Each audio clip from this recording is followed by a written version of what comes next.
Waraanni bilisummaa Oromoodhaa kaaba Oromiyaa tarkaanfii fudhateen injifannoolee boonsaa galmeessuun dhagahame. Odeeffannoo keenya biraatiin ammoo kaaba Itoophiyaatti waraana gaggeeffamaa jiru hordofee lakkoofsi namoota deeggarsa ariifachiisaa barbaadaniin miliyoona 9.4 ga'uu dhaabbanni biyyoota mootummoota gamtoomanii kan beeksisee fi akkasumas sochii dhaabbanni sagantaa nyaataa biyyattii keessatti gaggeessaa jiruu fi haala waliigalaa irratti ibsa kennaman irratti odeeffannoo bal'aa qindeeffannee jirra. Odeeffannoo keenya gama biraatiin ammoo ministeerri hajjala Ameerikaa masara deebi'uudhaan qondaalonni mootummaadhaan waamicha waraanaa gaggeessaa jiran akka dhaabanii fi gara nagayaatiin lolichi akka xumuramutti waamicha irra deebiin taasisuun dhagahamee jira. Gama biraatiin ammoo yaalii Ameerikaan taasisaa jirtu kana dura dhaabbachuudhaaf biyyoonni michuu Itoophiyaa ta'an Chaayinaa, Raashiyaa fi Turkii dabalatee yaalii taasisuun mul'ataa jira. Kun ammoo impaayirri Itoophiyaadhaa lafa wal waraansa biyyoota guddatanii ta'uu dandeessi yaaddoo jiru ol kaasuunis himamaa jira. Kanarrattis wanta dhaga'uu qabdan jennu qindeeffannee dhiyaannee jirra. Odeessa keenya gama biraatiin addunyaan dhukkuba koronaa vaayirasiin erga weeraramtee ammas koronaa vaayirasii haaraa Omikoorni to'achuudhaa fi muddama keessa jirachuun dhagahamaa jira. Kanarrattis odeeffannoo qabna. Kabajamtoota hordoftoota keenya kunniin qabxiilee hangafoota oduu satanaa keessaa isaan muraasa hanga dhuma sagantaa keenyaatti nu faana turaa jecha nageenyi keenya kan jaalalaa bakkuma jirtanitti isin haa ga'u jecha namoonni miseensa YouTube chaanaalii keenyaa hin ta'in oduu fi sagantaan itti hojjennu yeroodhaan akka isin bira ga'uuf subscribe godhuu hin dagatinaa. Nu jajjabeessuudhaaf ammoo like, comment, share godhaa jecha gamanumaan gara bal'ina oduu keenyaatti isin dabarsina. Oduu injifannoo waraana bilisummaa Oromootiin irree fi gaachanni uummata Oromoo waraanni bilisummaa Oromoo guluulee Oromiyaa hunda keessatti qabsoo gaggeessaa jiraniin injifannoolee boonsaa galmeessaa jiraachuu isaanii kan beeksisan hoggaa ta'u lola gara kaaba Oromiyaatti gaggeessaa jiran gootichi waraana bilisummaa Oromoo injifannoolee gurguddaa galmeessaa jiraachuu isaa beekse. Gootonni waraana bilisummaa Oromoodhaa kaaba Oromiyaatti lola guyyaa Galeessaa gaggeessaa turaniin konkolaataa 24 fi loltoota mootummaadhaa 132 ol yeroo booji'an kanneen 100 lakkaa'aman ammoo ajjeesuudhaa fi hedduu isaanii madeessuu beeksanii jiraniim. Haaluma kanaan meeshaalee waraanaa hedduudhaas galii mooraa qabsoo bilisummaa Oromootiif oolchuu kan beeksise gootichi waraana bilisummaa Oromoodhaa. Loltoonni mootummaa hedduunis lola inni kaaba Oromiyaatti gaggeesse kana baqachuudhaan naannocha gallakkisanii kan deeman ta'uu beeksisaa jira. Oduu biraatiin kaaba Itoophiyaatti waraana gaggeeffamaa jiru hordofee lakkoofsi namoota deeggarsa ariifachiisaa barbaadanii miliyoona 9.4 ga'uu dhaabbanni biyyoota mootummoota gamtoomanii beeksise. Dubbiimaan sagantaa nyaataa addunyaa Toomaas Firaariin namoonni miliyoona 9.4 ta'an naannoo Tigraay, Amaaraa fi Affaar keessatti jireenya hammaataa keessa jiru jira. Isaan kanneen keessaa parsantii 80 jechuun miliyoona 7.8 kan ta'an ammoo bakkeewwan sababa waraanaan deeggarsi ga'uu hin dandeenye keessatti akka argamanis ibsee jira. Lakkoofsi namoota deeggarsa namummaa barbaadan yeroo gabaabaa keessatti kan dabale naannoo Amaaraa keessa ta'uu kan himan dubbiimaan kun naannichatti amma namoonni miliyoona 3.7 ta'an deeggarsa akka barbaadan eerem. Ragaaleen naannolee sadeen keessaa funaaname akka agarsiisutti ijoolleen parsantii 16 hanga 18 ta'an hanqina nyaataa madaalawaadhaaf saaxilamuudha eeram. Dabalataan haadholiin harmoo'isanii fi ulfataan parsantii 50 ta'an hanqina nyaataa madaalamaaf saaxilamuu himuudhaan kunis akka isaan yaaddeessee dhaabbanni mootummoota gamtoomanii himee jira.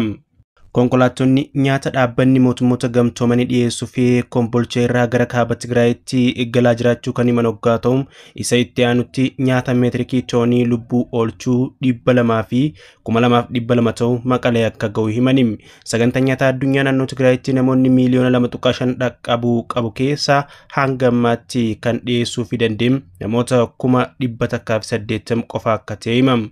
Beelli Itoophiyaatti hin labsamne garuu jecha haala suukanneessaa jiru ibsuu hin qabum kan jaan dubbii michi kun rakkoo deeggarsa namummaa Itoophiyaadhaa yaaddeessaa ta'uu dubbataniim.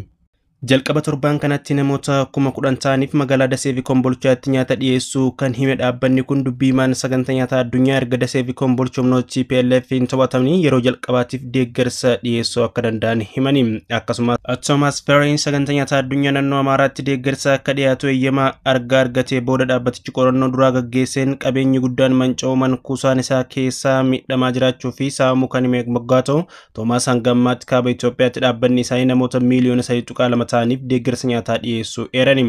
Isaan kanneen keessaa 200 fi 20 kan ta'an ammoo naannoo Amaaraa akkasumas 124 kan ta'an Affaar keessatti kan argaman ta'us ibsee jira.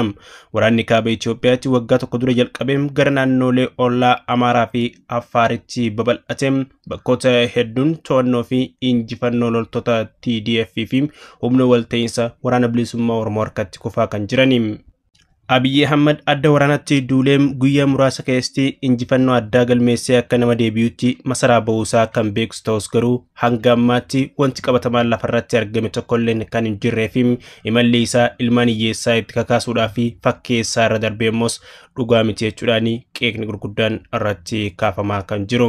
Haala waliigalaatiin lola gaggeessaa jiraniin biltsiginnaan kufaatii guddattee osoo deemtu milkaa'ina labsachaa jiraachuu ammoo gabaasota miidiyaalee isaanii baasan irraa mul'ataa kan jiru ta'us garuu dhugaa qabatamaan lafarratti yeroo ammoo yaaddoon biyyattii keessatti kallattilee adda addaatiin mul'ataa jiru jiddu galeessattis wanta hanqatuun fakkaatu. Oduu biraatiin ammoo Ameerikaan yeroo adda addaatti lolli Itoophiyaa keessatti gaggeeffamaa jiru karaa nagayaatiin akka dhumatuuf waamicha taasisaa kan jirtu hoggaatu ammas ittuma fuudhanii ministeerri Haajaalaa Ameerikaadhaa lola amma gaggeeffamaa jiruu fi kanneen hogganoonni mootummaa hundi dirree waraanaa irratti argamne jechuudhaan uummata bobbaasuudhaan fixuudhaa fi kallattii kaa jiran kun karaa nagayaatiin akka dhumatuuf irra deebiidhaan waamicha dhiyeessuu itti fufuun dhagahamaa jira. Akka gabaasota Reuters fi Aljazeeraan baasaa jiran ja'utti Antonio Blinken haala waliigala impaayera Itoophiyaa keessatti yeroo adda addaatti yaalilee garaagaraa taasisaa jiran ammas lolli kun kallattii lolaatiin xumuramuu hin danda'amu waan ta'eef gara nagayaatiin akka xumuranii fi qondaalonni mootummaa Itoophiyaa tarkaanfiilee bifa kanaan furataa jiran kanarraa akka if qusatan kan jedhuun erga dabarsuunsa dhagahamaa jira.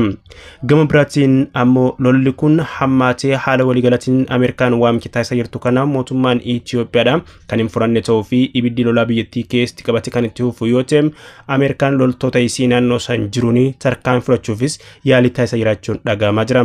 Akka odeeffannoon naannoo Jibuutii keessaa ba'aa jiru tokko himutti loltoonni Ameerikaa Itoophiyaa rukutuudhaa fi meeshaalee qaban qindeeffachuudhaan qophiilee taasisaa jiraachuun himamaa jira. Akka odeeffannoon kanaatti akka odeeffannoon kun mul'isutti loltoonni Ameerikaa haala mootummaa Itoophiyaan keessa jiru akka malee itti keenyaan kan hordofaa jiru hoggaatu. Gama biraatiin ammoo akkaataa mootummaan Itoophiyaa qaama biyyattii Ameerikaa itti diinonfatee deemu kun xiiqii guddaa keessa isaan keessa akka galcheetu himamaa jira. Haaluma waliigala odeeffannoo kanarraa mul'atuun meeshaalee gurguddaa qindeeffachaa kan turan ta'uun kan himamu hoggaatu kan hordofuudhaan ammoo biyyoonni michummaa Itoophiyaa ni qabna jiran kanneen akka Arab Emirates, Turkii fi Chaayinaan Raashiyaa dabalatee Itoophiyaa deeggaruudhaan faallaa Ameerikummaadhaa qaban san itti fuudhaa fi yaalii gubbaa jiraachuunis dhagahamaa jira. Gama kaaniin yeroo Ameerikaan lola Itoophiyaa keessatti deemaa jiru kun kallattii kamiinoo akka dhumatuuf yaalilee guddaa taasisaa jirtu kanatti biyyoonni addunyaadhaa kanneen faallaa Ameerikaa ta'uudhaan addunyaa irratti beekamanii fi imaammota hedduu wal faallaa ta'an qaban kanneen akka Chaayinaadhaa fi Raashiyaadhaan carraa Itoophiyaa kanaaf fayyadamuudhaan Ameerikaa dura ittiin dhaabbachuudhaaf sochii taasisaa jiraachuun jabaatee mul'ataa jira. Dhimma kanarratti odeeffannoon Chaayinaa keessaa bahu tokko gama Chaayinaatiin ibsa baafameen biyyoonni Afrikaadhaa Ameerikaa dura dhaabbachuu akka qaban dhaamuun kan mul'ate hoggaa ta'u haala ittiin biyyoonni kun sochii taasisaa jiranii fi xiyyeeffannoo isaanii impaayera Itoophiyaa irratti godhaa jiran kanaan garuu yaada wal waraansi Ameerikaadhaa fi biyyoota guddatanii kun dachee Itoophiyaa irratti raawwachuu mala sodaan jiru akka malee ol kee deemaa jira. Biltsiginnaan biyyoota faallaa Ameerikaa ta'an qabachuudhaa fi yaalii taasisaa jiraachuu wajjinis wal qabateem haalli waliigalaa Itoophiyaan ittiin deemtu sodaachisaa ta'uudhaa fi kan biyyoonni badhaadhan lola isaanii irratti gaggeessan akka ta'uu danda'amuuf xiinxalli hedduun bifa bal'aa ta'een akka jiram. Odeeffannoo keenya gama biraatiin dhukkuba addunyaa weeraruudhaan addunyaa shororkeessaa jiru koronaa wajjin wal qabsuudhaan dhukkubni koronaa haaraan Omikron mul'ate to'achuudhaaf addunyaan muddamsuu guddaa keessa galuu dhagahamaa jira. Biyyoonni addunyaa imala gara biyyoota kibba Afrikaatti taasifamu dhorkuudhaan gosa koronaa vaayirasii haaree mul'ate Omikron ittisuudhaaf hojjechaa jiraachuun mul'ata. Tarkaanfiin kun erga vaayirasichi ifatti qondaalota fayyaan moggeeffamee fudhatamu kan jalqabe. Vaayirasiin Omikron qaccee hedduu kan qabu hoggaa ta'u ragaaleen dhaabbata fayyaa addunyaa irraa ba'an akka agarsiisanitti carraan irra deddeebiidhaan vaayirasichaan qabamuudha guddaa akka ta'eerani. Namoonni dhibbaan lakkaa'aman Afrikaa kibbaa irraa Amsterdam galan vaayirasii kana irraa bilisa ta'uu isaanii qoratamaa kan turan hoggaa ta'u namoota 61 keessaa namoonni 2 balallii daandii xiyyaaraa KLM'n achi galan koronaa kanaan qabamanii hoteela naannoo buufata xiyyaaraa jiru keessatti adda baafamanii jiraachuu qondaalli Neezerlaand dubbata. Imaltoonni Cape Town irraa ka'uudhaan Amsterdam irraa goruun gara Manchesteritti imalaa turan ammoo akka miidiyaatti himanitti buufata xiyyaaraa Schiphol kan Amsterdam jiru keessatti sa'a 4 tursiifamuun booda achi akka ba'an himani. Neezerlaandis tibbana lakkoofsi namoota vaayirasichaan faalamanii dabalaa fi akka malee ol ka'aa jira jetti. Uggura gartokkee manneen dhugaatii manneen nyaataa fi suuqonni yeroodhaan akka cufaman dilbata irraa eegalee hojiirra ooluu kan ibsame yoggaa ta'u vaayirasichi Oomikoorni jalqaba dhaabbata fayyaa addunyaaf kan gabaafame 324 ture. Kana malees Boostwaanaa, Beeljiyeem, Hoongkoongii fi Israa'el keessatti mul'atee jira. Imaltoonni Afrikaa Kibbaa, Namiibiyaa, Zimbaabuwee, Boostwaanaa, Lesotoo fi Iswaatiin UK akka hin galle dhorkamanii jiran. Yoo lammiilee UKdhaa Ayerlaand yookaan jiraatota UK ta'an irraa kan hafe dhorkamanii jiran. Ameerikaanis biyyoota kanneen dabalatee imaltoota Maalaawi fi Moozaambiik irraa deeman akka biyya ishee hin galle kan dhorkite yoggaa ta'u kun wiixata irraa eegaluudhaan hojiirra ooluu beeksiste. Awustiraaliyaan ammoo balalliin biyyoota kanneen irraa godhamu guyyoota 14f akka dhaabbate ibsitee jirti. Jaappaan ammoo biyyoota gara kibba Afrikaa irra caalaa irraa namoonni biyya ishee galan guyyoota 10f adda ba'uudhaan akka tursiifaman kan jette yoggaa ta'u akkasumas walumaa galam qorannoo si'a 4 taasifamu akka qabu ibsite. Iraan, Biraazilii fi Kanaadaan akkasuma namoota biyyoota 6 kibba Afrikaa irraa dhufan akka biyya isaanii hin seenne yeroodhaaf dhorkuu himanii jiran. Dhaabbanni fayyaa addunyaadhaa dhiibbaa vaayirasiin haaraa kun qabu hubachuudhaaf hammam akka namarraa namatti darbuu adda baasuudhaa fi torbaanota muraasa fudhata jaamee jira.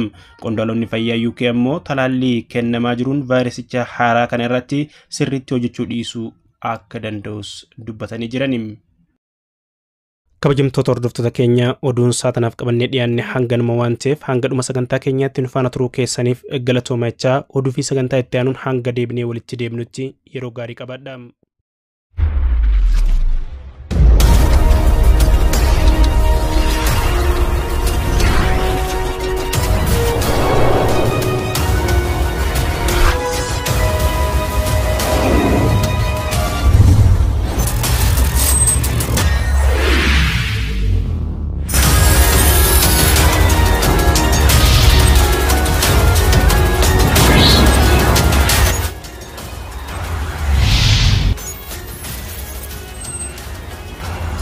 Kuni dhaggeeffattootaa fi daawwattoonni Oromiyaa miidiyaa teekinooloojii akkam nagaa jirtanii fayyaa keessanii jechaa nageenya keenya kaa'onnee irraa maddee bakkuma isin jirtanitti isin haa ga'u. Rakkoo jireenyaatiif jecha yookiin rakkoo biyyattiin biyyattii Itoophiyaa keessa jiru jecha lammiileen Oromoo biyyarraa bahanii yeroo ammaa kana biyya Oromaa keessatti dararaan hamaan akka irra gahaa jirutu himamaa jira. Magaalaa Somaaliyaa, Somaaleelaandii fi Somaalee Butulaandii keessatti lammiileen Oromoo hedduun isaanii keessumaan yoo baqatanii akka nama tokkootti kan achi keessa jiraatan. Lammiileen keenya kan ammaa kana shaashaa irratti argaa jirtan kuni guyyaa kaleessaa magaalaa Hargeysaa irraa kara magaalaa Borootti osoo imalaa jiranu roonni dallaalaa namoota kanneen karaa irratti gannaquudhaan keessumaan iyyuu magaalaa Boroo geessan jechuun saaraa keessatti naqanii lubbuun namoota 15 akka darbetu dhagahamaa jira. Lammiileen kunniin keessumaan iyyuu namoota ammaa kana dararraa fi akkuma beekamutti hidhaaf ajjechaa biyyattii keessa jiru baqachuu jechatti biyya Somaaliyaa keessa jiran yookiin ammoo Somaaliyaa keessaa fuudhamanii kara dirqamaan kara Basaasotti guuramaa jiraachuu isaanitti dhagahamaa jira. Magaalaa Basaasoo keessa kan jiraatan yeroo guyyaa kaleessaa namni 310 ol ammootu iyyuu guyyaa kaleessaa kara bishaaniitiin kara biyya Yemenitti kan imalaa jirantu dhagahamaa jira. Namoonni kunniin kan imalan yoo ta'u rakkina biyyattiin keessa jiruu fi yookiin rakkoo qaala'insa jireenyaa biyya Somaaliyaa keessa jiruu fi kuma kanaan jiraachuu dadhabanii biyya Somaaliyaa keessaa guyyaa kaleessaa kara biyya Yemenitti kan imalaa jiran yookiin galaana diimaa qaxxaamuranii kara biyya Yemenitti kan imalaa jirantu himamaa jira. Lammiileen keenya irra baay'inaan keessumaan yookaan kara Yemenitti imalan kan dubartootas yoo ta'u haalli biyyaa baanii yookiin ammoo rakkoo biyyattii keessa jiruu fi akkuma shaashaa keenya irratti argaa jirtan kanatti keessumaan yoo dubartoonni Oromoo hedduminaan kara biyya Somaaliyaatti kan kara biyya Somaaliyaa irraa kara biyya Yemenitti kan baqachaa jiran rakkina hamaa ammaa kana dararaa fi ajjechaa biyyattii keessa jiru dheessuu yookiin baqachuu jechaan kan biyyattii keessa amma baqachaa jiran. Lammiileen Somaaliyaa yookiin magaalaa Hargeysaa keessa jiran kana dura akkuma beekamutti mootummaa biyyattii irratti hiriira ba'uuni biyyattii keenya keessaa keessumaan yoo lammiileen Oromoo biyya Itoophiyaa jedhamtu keessumaan yoo nu keessaa habaanii yookiin ammoo nu keessaa ba'uu baannaan lammiilee Oromoo as keessa jiran keessa tarkaanfii barbaachisuu irratti fudhanna jechuun lammiileen biyya Somaaliyaa uummanni Somaaliyaa keessumaan yoo mootummaa irratti hiriira ba'uun isaas ni yaadatama. Haaluma kanaan keessumaan yoo lammiileen keenya kan achi keessa jiran hedduun isaanii kan miidhamanii fi yookiin qaama poolisaatiin kan kana dura tumamaa jiraachuu isaanii ni yaadatan. Haaluma kanaan lammiileen keenya biyyattii Somaaliyaa keessa jiran yeroo ammaa kana rakkoo hamaaf kan saaxilamaa jiranii fi yookiin ammoo rakkina biyyattii keessa jiruun biyyarraa bahanii biyya Oromaa keessatti dararaan hamaan irra gahaa jiraachuu isaaniitu Oromiyaa miidiyaa teekinooloojiif himan. Akka namni Oromiyaa miidiyaa teekinooloojii fi mee tokko dubbatutti keessumaan iyyuu mootummaan biyya Somaaliyaa yeroo ammaa kana lammiilee Oromoo irratti dhiibbaa kan geessaa jirus yoo ta'u lammiileen keenya ammoo biyyattii keessa jiraachuu yookiin magaalaa Hargeysaa keessa jiraachuu waan dadhabanii jecha magaalaa Basaasoo kara magaalaa Basaasootti imalaa jiraachuu isaaniitu himamaa jira. Magaalaa Basaasoo irraas keessumaan iyyuu haalli jireenya qaala'insa jireenyaatiif jecha namoonni hedduun ammoo kara bishaaniitiin biyya Yamanitti kan imalaa jirus yoo ta'u kana dura akkuma yaadannutti biyya Yaman keessatti namni 450 ol ammoo guyyaa tokkotti yookiin mana tokko keessatti ibiddaan gubachuun isaas ni yaadan. Haaluma kanaan ta'ee biyyattii Somaalee keessa erga jiraachuus dadhabee biyya Itoophiyaa keessas jiraachuu eega dadhabee lammiilee Oromootiif carraan isaa maali kan jedhu gaafii ilmaan Oromoo biyyoota idil addunyaa kan jiraniiti. Haa ta'u rakkoon uummata keenya irra gahaa jiru kun ammoo rakkina biyyattiin keenya ammoo gaaga'insa siyaasaatiin yookiin rakkoo siyaasaatiin walitti bu'iinsi biyyattii keessa jiru lammiilee Oromoo lubbuu hedduu akka qisaasessaa jirutu himamaa jira. Dhaggeeffattootaa fi daawwattoonni Oromiyaa miidiyaa teekinooloojii sagantaan keenya guyyaa addaa kanuma fakkaata sagantaa biraatiin hanga walitti deemnutti horaa bulaa deebanaa.